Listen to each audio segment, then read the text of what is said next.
धर्मराज युधिष्ठिर कहने लगे, हे भगवान, आश्विन कृष्ण एकादशी का क्या नाम है, इसकी विधि तथा फल क्या है, सो कृपा करके मुझे बताइए। भगवान श्री कृष्ण जी कहने लगे, इस एकादशी का नाम इंदिरा एकादशी है। यह एकादशी पापों को नष्ट करने वाली तथा पितरों को अधोमुखी से मुक्ति देने वाली है। हे राजन, ध्यान पूर्वक इसकी कथा सुनो। इसके सुनने मात्र से ही वाजपेयी यज्ञ की फल की प्राप्ति होती है।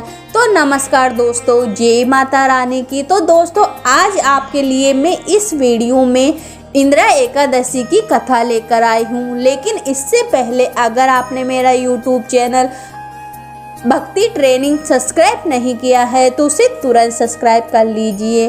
तो प्राचीन काल में सतयुग के समय मैसी नाम की एक नगरी में इंद्रसेन नाम का एक प्रतापी राजा धर्म पूर्वक अपनी प्रजा का पालन करते हुए शासन करता था। वह राजा पुत्र, पौत्र और धन आदि से संपन्न और भगवान विष्णु जी का वह परम भक्त था।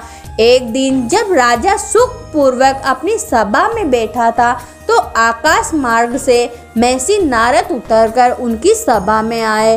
राजा उन्हें देखते ही हाथ जोड़कर खड़ा हो गया और विधि पूर्वक आसन व अर्घ्य दिया।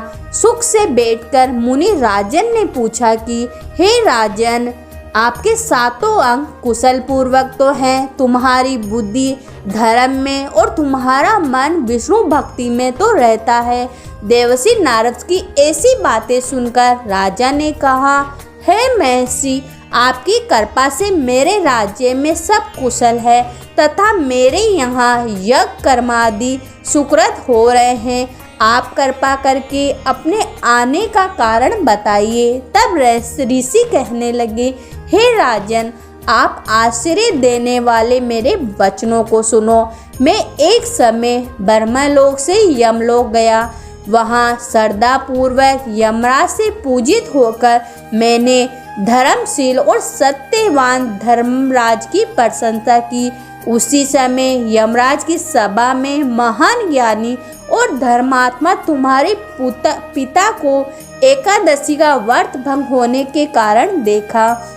उन्होंने संदेशा दिया, सो मैं तुम्हें कहता हूँ।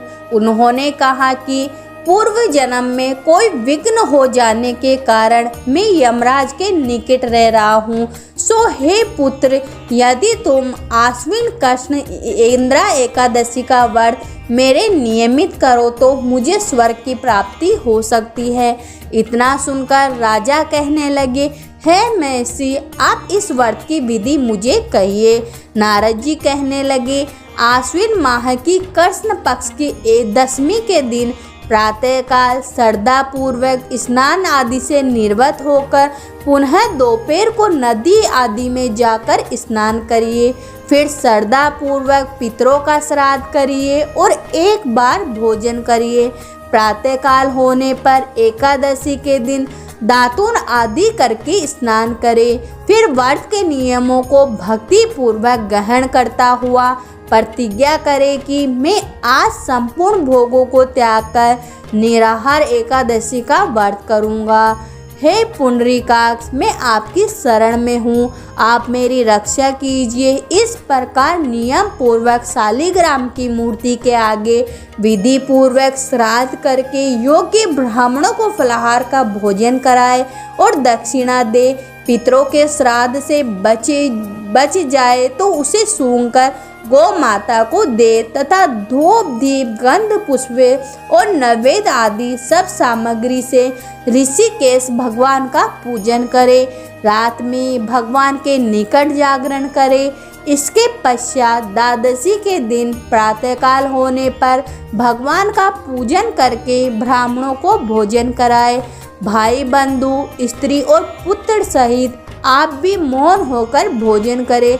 नारद जी कहने लगे, हे राजन, इस विधि से यदि तुम आलस्य रहित होकर इस एकादशी का व्रत करोगे तो तुम्हारे पिता अवश्य ही स्वर्गलोक को हो जाएंगे। इतना कहकर नारद जी अंतर्धान हो गए। नारद जी के कथन अनुसार राजा द्वारा अपने बांधवों तथा दासों सहित व्रत करने से आकाश से पुष्प वर्षा हुई और उस राजा का पिता गरुड़ पर चढ़कर विष्णु लोक को गया। राजा इंद्रसेन भी एकादशी के व्रत के प्रभाव से निकटस्थ राज्य करके अंत में अपने पुत्र को सिंहासन पर बैठाकर स्वर्गलोक को गए। हे युधिष्ठिर, यह इंद्र एकादशी के व्रत का महात्म्य मैंने तुमसे कहा। इसके पढ़ने और सुनने से मनुष्य सब पापों से छूट जाते हैं और सब प्रकार के भोगों को भोगकर बैकुंठ को प्राप्त होते हैं। तो बोलो भगवान विष्णु जी की जय हो।